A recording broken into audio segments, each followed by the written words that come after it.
Hello friends. स्वागत है आपका हमारे यूट्यूब चैनल आर के हिंदी कहानियों में। आज की कहानी है रेप की घिनौनी घटना के बारे में पढ़कर विपिन चिंतित क्यों हो रहा था। अखबार पढ़ते हुए विपिन का मुंह आज फिर लटक गया। ये रेप की घिनौनी घटनाएं हर रोज की सुर्खियां बनती जा रही हैं। न जाने कब हमारे देश में बेटियां सुरक्षित होंगी।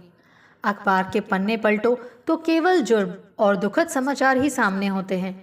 अब छोड़िए भी, समाज है, संसार है, कुछ ना कुछ तो होता ही रहेगा। दामिनी ने चाय का कप थमाते हुए कहा, तुम समझती नहीं हो, मेरी चिंता केवल समाज के दायरे में नहीं, अपनी देहरी के भीतर भी लांघती है। जब घर में एक नवयौवना बेटी हो तो माता पिता को चिंता रहना तो स्वाभाविक है। सृष्टि बड़ी हो रही है। हमारी नज़रों में भले ही वो बच्ची है और बच्ची रहेगी, लेकिन बाहर वालों की नज़रों में वो एक वयस्क है। जब कभी मैं उसे छोड़ने उसके कॉलेज जाता हूँ तो आसपास के लोगों की नज़रों को देखकर असहज हो उठता हूँ। अपनी बेटी के लिए दूसरों की नज़रों में अजीब भाव देखना मेरे लिए असहनीय हो जाता है। कभी कभी मन करता है कि इस ओर से आंखें मूंद लूँ, लेकिन फिर विचार आता है कि शुतुरमुर्ग बनने से स्थिति बदल तो नहीं जाएगी। कितना सोचते हैं आप। अरे, इन नज़रों का सामना तो हर लड़की को करना ही पड़ता है। हमेशा से होता आया है और शायद सदा होता ही रहेगा। जब मैं पढ़ती थी तब भी गली मोहल्ले और स्कूल कॉलेज के लड़के फप्तियाँ कसते थे। यहाँ तक कि पिताजी के कई दोस्त भी गलत नज़रों से देखते थे और बहाने से छूने की कोशिश करने से बाज नहीं आते थे। आजकल की लड़कियां तो फिर भी काफ़ी मुखर हैं। मुझे बहुत अच्छा लगता है ये देखकर कि लड़कियां अपने खिलाफ हो रहे जुल्मों के प्रति न केवल सजग हैं, बल्कि आगे बढ़कर उनके खिलाफ आवाज़ भी उठाती हैं, फिर चाहे वो पुलिस में रिपोर्ट करें या सोशल मीडिया पर हंगामा करें। ये देखकर मेरा दिल बेहद सुकून पाता है कि आज की लड़की अपनी इज्जत ढकने में नहीं, बल्कि जुल्म ना सहने में विश्वास रखती है। हमारा ज़माना होता तो किसी भी जुल्म के खिलाफ बात वहीं दफन कर दी जाती। घर के मर्दों को तो पता भी नहीं चलता, माँ ही चुप रहने की घुट्टी पिला दिया करती। विपिन ऑफिस चले गए और सृष्टि कॉलेज, किंतु सुबह हुई बातें दामिनी के मन पर छाई रहीं। आज उसे अपने कॉलेज के ज़माने का वो किस्सा याद हो आया, जब बस के लिए उसे काफ़ी दूर तक सुनसान सड़क पर पैदल जाना पड़ता था। नया नया कॉलेज जाना शुरू किया था, इसीलिए उमंग भी नहीं थी। कुछ सीनियर लड़कियों को लिफ्ट लेते देखा था। दामिनी और उसकी सहेलियों को भी ये आइडिया अच्छा लगा। इतनी लंबी सड़क पर भरी दोपहरी की गर्मी में सिकते हुए पैदल चलने से अच्छा है कि लिफ्ट ले ली जाए। वैसे भी इस सड़क पर चलने वाले ज़्यादातर कार वाले इसी उम्मीद में रहते थे कि कॉलेज की लड़कियां उनसे लिफ्ट ले लेंगी। अमूमन सभी को यह अंदाज़ा था कि इस सड़क पर लिफ्ट लेने देने का कल्चर है। उस दोपहर भी दामिनी और उसकी सहेलियां लिफ्ट लेने की उम्मीद में सड़क पर खड़ी थी। एक गाड़ी आकर रुकी। दामिनी उसकी आगे वाली सीट व उसकी दो सहेलियां पीछे की सीट पर बैठ गईं। चालक को देखकर ऐसा प्रतीत हो रहा था जैसे वो इस गाड़ी का मालिक नहीं, ड्राइवर हो। तीनों सहेलियां गाड़ी में चुपचाप बैठी थी कि अचानक ड्राइवर ने अपना उल्टा हाथ बढ़ाकर दामिनी के वक्षस्थल को दबोच लिया। कुछ क्षण को दामिनी हतप्रभ होने के कारण कोई प्रतिक्रिया नहीं दे पाई। जैसे ही उसे आभास हुआ कि उसके साथ क्या हुआ, उसने प्रतिकार करते हुए वो हाथ झटके से दूर फेंका और ऊंचे स्वर में चिल्लाई, गाड़ी रोको, रोको गाड़ी अभी के अभी। अजीब वहशी नज़रों से वो ड्राइवर दामिनी को घूरने लगा, परंतु पीछे बैठी दोनों लड़कियों के भी चिल्लाने पर उसने गाड़ी साइड में रोक दी। आनन फानन तीनों उतरकर वहां से भागी थी। आज का समय होता तो दामिनी यकीनन सोशल मीडिया पर आग लगा देती, जी भर कर शोर मचाती, अपने स्मार्टफोन से संभवतः उस ड्राइवर की तस्वीर भी ले चुकी होती, उसकी गाड़ी का नंबर भी पुलिस में दर्ज करवाती, सो अलग। इतनी हिम्मत आ गई है आजकल की बच्चियों में, शाबाश है। ये सोचती हुई दामिनी घर के काम निपटाने लगी। किंतु आज पुरानी यादें दिमाग पर बादल बनकर छा रही थीं। इसी धुन में उसे प्रिया का किस्सा भी याद हो आया, उसकी पक्की सहेली। एक शाम कॉलेज से घर लौटते हुए अचानक घेर आई बारिश में जब प्रिया एकाएक फंस गई तो उसने भी लिफ्ट लेने की सोची। फर्स्ट ईयर की छात्रा में जितनी समझ हो सकती है, बस उतनी ही समझ इन लड़कियों में थी। लिफ्ट के लिए रुकी हुई गाड़ी में बैठते समय प्रिया ने यह भी नहीं झांका कि कार के अंदर कौन बैठा है। बारिश से बचने के लिए जल्दी से पीछे की सीट पर बैठ तो गई, किंतु कार चलते ही उसे महसूस हुआ था कि गाड़ी में पहले से 4 लोग बैठे हुए हैं।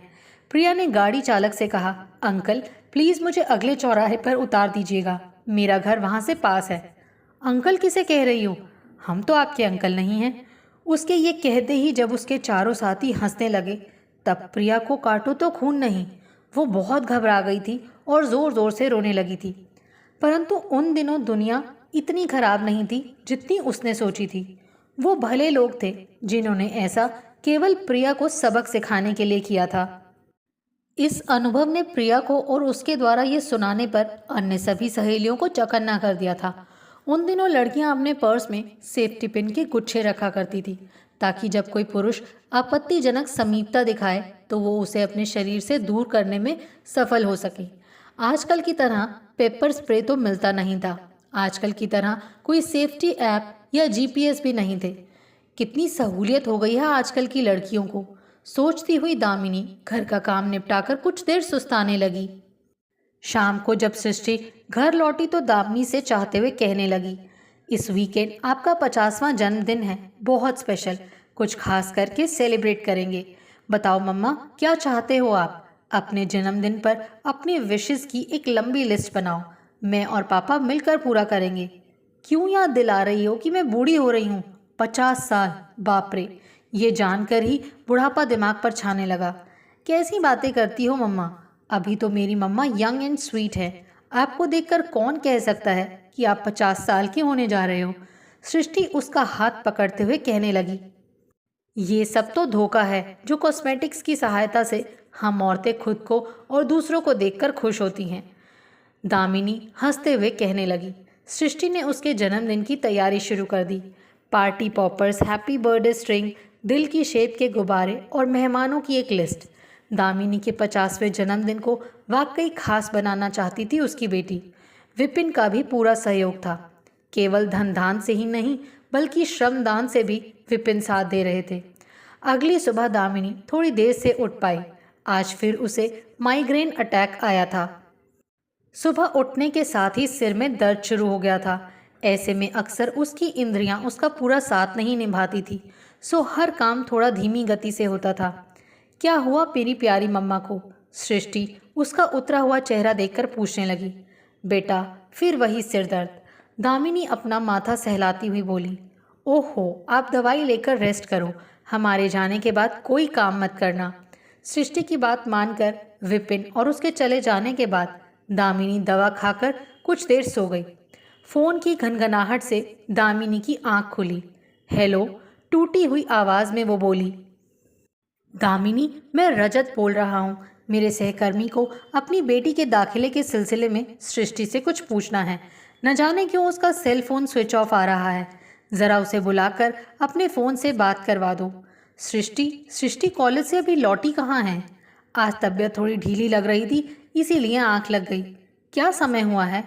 रात के 8 बज रहे हैं। सृष्टि अभी तक नहीं लौटी? विपिन के स्वर में चिंता के भाव घुलने लगे। समय सुनकर दामिनी भी हड़बड़ाकर उठ बैठी। इतनी देर तो सृष्टि को कभी नहीं लगती। उस पर उसका फ़ोन भी ऑफ आ रहा है। ऐसा क्या हो गया होगा? कहती हुई दामिनी के पसीने छूट गए। क्या तुम उसकी सहेलियों के घर जानती हो? विपिन ने पूछा। हाँ, कुछ सहेलियां पास में ही रहती हैं, मैं फ़ौरन जाकर पूछ कर आती हूँ। तुम कहाँ हो? दामिनी बोली। मैं ऑफिस से घर के लिए चल दिया हूँ, सृष्टि के कॉलेज के रास्ते में हूँ। मैं भी पूरा रास्ता उसे देखता आऊँगा। विपिन काफ़ी घबरा कर बोल रहे थे। मैं भी पड़ोस में अपने मोहल्ले व हाईवे तक सृष्टि को देख कर आती हूँ। दामिनी ने जल्दबाजी में अपनी चुन्नी उठाई और सड़क की ओर दौड़ पड़ी। सबसे पहले दामिनी ने सृष्टि की सबसे पास रहने वाली सहेली का दरवाज़ा खटखटाया। आंटी, आज मैं कॉलेज गई ही नहीं, उसने बताया। क्या हुआ? आप इतनी परेशान क्यों हैं? परंतु दामिनी के पास उत्तर देने का समय नहीं था। वो भागती हुई दूसरी सहेली के घर पहुंची, फिर तीसरी। पड़ोस में केवल इतनी ही लड़कियां सृष्टि के कॉलेज में पढ़ती थीं। कहीं भी सृष्टि की खबर न पाकर अब दामिनी की चिंता बढ़ती जा रही थी। दामिनी अब हाईवे की ओर चलने लगी। तीव्र गति से कदम बढ़ाती दामिनी अब सुबकने लगी। पता नहीं मेरी बच्ची कहाँ होगी। इतनी देर कभी नहीं हुई उसे। फ़ोन क्यों स्विच ऑफ है? कम से कम एक फ़ोन तो कर देती। आएगी तो बहुत डांटूंगी। ये भी कोई तरीका हुआ? मुंह ही मुंह में बड़बड़ाती अपने आंसुओं को पोंछती हुई दामिनी हाईवे पर चली जा रही थी। कभी दुकान पर बैठे चाय पी रहे लोगों से पूछती तो कभी सड़क पर जा रहे लोगों को अपने फ़ोन पर सृष्टि का फ़ोटो दिखाकर उसके बारे में जानकारी हासिल करने का प्रयास करती। दामिनी बदहवासी भागी जा रही थी। उधर विपिन जगह जगह अपनी कार रोककर सृष्टि को खोजने में प्रयत्नशील थे। घर निकट आता जा रहा था किंतु सृष्टि का कुछ पता नहीं चल रहा था। विपिन की बेचैनी अब बढ़ती जा रही थी। कार चलाते हुए अब वो हाईवे पर पहुंच चुके थे। रात काफ़ी हो चुकी थी। गाड़ियां तेज रफ्तार से अपने गंतव्य स्थान को दौड़ी जा रही थी। कार चलाते हुए विपिन अब घर के निकट पहुंचने लगे, लेकिन सृष्टि का कोई अता पता नहीं चला था। विपिन किसी अनिष्ट की आशंका से घबरा रहे थे। इतने में उन्होंने सड़क के किनारे किसी को औंधे मुंह गिरा देखा। तेजी से गाड़ी को साइड में लगाते हुए विपिन उतरे और उस ओर बढ़ चले। वो किसी स्त्री का शरीर था जिसके कपड़े बेतरतीब अवस्था में थे। करीब 10 फलांग दूर चुन्नी पड़ी हुई थी। विपिन बेहद घबरा गए। कहीं ये सृष्टि तो नहीं? आज क्या पहना था सृष्टि ने, ये भी विपिन को नहीं पता, क्योंकि सृष्टि उनके ऑफिस जाने के बाद ही अपने कॉलेज जाया करती है। लगभग भागते हुए विपिन उसकी तरफ बढ़े और कंधे से पकड़कर उसका चेहरा अपनी ओर मोड़ा।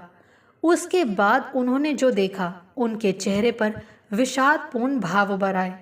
पल भर को मानो उन्हें काट मार गया। ये तो दामिनी है। उनके मुंह से अस्फुट बोल निकले। दामिनी से दूर गिरी उसकी चुन्नी, कंधे से सरका हुआ उसका कुर्ता, खुली हुई सलवार जो उसके घुटनों तक गिरी हुई थी, और दुख व तकलीफ में लिपटा उसका चेहरा आदि सब कुछ साफ साफ दर्शा रहा था कि उसके साथ क्या बीत चुका था। जिस अनहोनी की आशंका दोनों माता पिता अपनी नवयौवना बेटी के लिए कर रहे थे, यथार्थ में वही दुर्घटना दामिनी के साथ घट चुकी थी। ये क्या हुआ? तुम यहाँ कैसे इस हालत में? उठो दामिनी, कहते हुए विपिन सहारा देकर दामिनी को उठाने लगे। दामिनी मूर्छित सी अवस्था में उठने का प्रयास करने लगी। सृष्टि को ढूंढते हुए वो यहाँ एक सुनसान कोने में पहुँच गई थी। सृष्टि का नाम पुकारती वो यहाँ वहाँ भटक रही थी कि सड़क से गुजरती एक गाड़ी में सवार कुछ लड़कों की गंदी नज़र उस पर पड़ गई। अकेली औरत चिंता में बेहाल रुकी हुई गाड़ी की ओर बेध्यानी में बढ़ती चली गई और कुछ सशक्त हाथों ने उसे गाड़ी के भीतर घसीट लिया। फिर इन्हीं सड़कों पर चलती गाड़ी में उसके साथ वही अपमानजनक अनहोनी दुर्घटना घट गई। जैसी खबरें अखबार में पढ़ते हुए विपिन का मन परेशान हो जाया करता।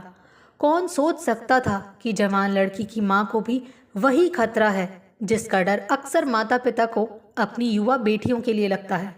ज़माना सेफ्टी पिन का हो या पेपर स्प्रे का, औरतों के लिए सुनसान गलियां हमेशा से खतरा रही थी और आज भी हैं। उठो दामिनी, हिम्मत करो, घर चलो। विपिन दामिनी को दिलासा देने लगे। क्या औरतों के लिए घर की देहरी लांघना सदा ही लक्ष्मण रेखा का प्रश्न रहेगा? किसी भी उम्र की औरत हो, कोई भी शहर हो, कोई भी ज़माना हो, कब तक औरत की इज्जत के लिए हर गली कच्ची रहेगी? कब तक औरत को रेप जैसे अपमानजनक अपराध के बाद ऐसा मुंह छुपाना पड़ेगा मानो वो इसकी शिकार नहीं बल्कि असली गुनहगार है? केवल दामिनी नाम रख देने से औरत में शक्ति नहीं आती, वो फिर भी निर्बल, भेद्य, आलोचनीय, अशक्त रहती है। कब होगी वो सुबह जो सच्चा सवेरा लाएगी? कब बिखरेंगी वो किरणें जो सच्चा उजाला फैलाएंगी? दामिनी सुन्न दिल दिमाग लिए लंगड़ाती हुई विपिन के कंधे का सहारा लिए अपनी कार में बैठ गई। विपिन, कहकर दामिनी रोने लगी। देखो ना, ये क्या हो गया? फिर स्वयं को समेटती हुई बोली, पुलिस स्टेशन चलो, मुझे FIR लिखवानी है। विपिन ने गाड़ी को एक सड़क के एक ओर लगाया और दामिनी के सिर पर हाथ फेर कर उसे शांत करने लगे। जो होना था सो हो गया, अब इन बातों से क्या होगा? इतनी रात को यहाँ सुनसान कोने में कौन सी गाड़ी थी, कौन लोग थे, क्या तुम पहचान पाओगी? क्या तुमने गाड़ी का नंबर देखा? पुलिस सब पूछेगी, तुमसे सबूत मांगेगी। उस पर जब ये खबर समाज में फैल जाएगी तो हमारे परिवार की इज्जत का क्या होगा? सब रिश्तेदार क्या कहेंगे? सृष्टि पर क्या बीतेगी आगे चलकर उसकी शादी के समय? कुछ सोचो दामिनी, भलाई इसी में है कि इस बात को यहीं खत्म कर दिया जाए। आने वाले कल के बारे में विचार करो। फिर दामिनी को पानी की बोतल पकड़ाते हुए विपिन आगे कहने लगे, मैं तुम्हारी तकलीफ समझता हूँ, मैं तुम्हारे साथ हूँ। इस घटना के कारण तुम्हारे प्रति मेरे प्यार में कोई कमी नहीं आएगी। तुम मेरी पत्नी हो और हमेशा रहोगी। अपने मन से आज की इस रात को हमेशा के लिए मिटा दो। आज के बाद हम इसका जिक्र कभी नहीं करेंगे। तभी विपिन का फोन बजा। स्क्रीन पर सृष्टि का नाम देख उन्होंने लपक कर फोन उठाया। सॉरी पापा, मेरा फ़ोन स्विच ऑफ हो गया था, बैटरी डेड हो गई थी। मुझे आज घर लौटने में देर हो गई। वो असल में एक फ्रेंड का बर्थडे था और पार्टी में थोड़ी लेट हो गई, पर अब मैं घर आ चुकी हूँ। लेकिन मम्मा घर पर नहीं है। आप दोनों कहाँ हैं? सृष्टि कहती जा रही थी। सृष्टि घर आ चुकी है, लेकिन उसके कुछ समय देर से आने के कारण उसके अभिभावक इतना घबरा गए कि एक ऐसा कटु अनुभव अपने जीवन में जोड़ बैठे जिसे भूलना शायद संभव नहीं। दामिनी के मन में अब झंझावात चल रहा है। क्या करे वो? क्या उसके लिए इस दुर्घटना को भुलाना संभव होगा? क्या इतना आसान है ये? इन्हीं सब विचारों में उलझी हुई दामिनी घर के सामने आ रुकी गाड़ी से उतरना नहीं चाह रही थी। काश वो समय की सुई उल्टी घुमा पाती और सब कुछ पहले की तरह खुशहाल हो जाता। उसकी गृहस्थी, प्यारी सी बिटिया, स्नेह लुटाता पति, अब तक सब कुछ कितना स्वप्निल रहा उसके जीवन में। विपिन की आवाज़ पर दामिनी धीरे से उतरकर घर में प्रविष्ट हो गई। कहाँ गए थे आप दोनों? सृष्टि के प्रश्न पर दामिनी से पहले विपिन बोल उठे। तेरी मम्मा की तबीयत कुछ ठीक नहीं है, डॉक्टर के पास गए थे। अगले 2 दिनों तक दामिनी यूं ही निढाल पड़ी रही। उसका मन किसी भी काम, किसी भी बात में नहीं लग रहा था। रह रह कर जी चाहता कि पुलिस के पास चली जाए और उन दरिंदों को सज़ा दिलवाने के लिए संघर्ष करे। फिर विपिन द्वारा कही बातें दिमाग में घूमने लगती। बात तो उनकी भी सही थी कि उसके पास पुलिस को बताने के लिए कोई ठोस बात नहीं, कोई पुख्ता सबूत नहीं। इन दिनों विपिन ने घर संभाल लिया क्योंकि वो दामिनी को बिल्कुल परेशान नहीं करना चाहते थे। वो उसके दिल और दिमाग की स्थिति से अनजान नहीं थे और इसीलिए उसे सामान्य होने के लिए पूरा समय देने को तैयार थे। सृष्टि ज़रूर बर्थडे पार्टी की तैयारी में लगी थी। अब पार्टी में केवल 3 दिन शेष थे। विपिन दामिनी की मानसिक हालत समझ रहे थे, इसीलिए वो भी पार्टी को लेकर ज़रा भी उत्साहित नहीं थे। लेकिन सृष्टि को क्या बताते भला, इसीलिए उसके सामने वो चुप थे।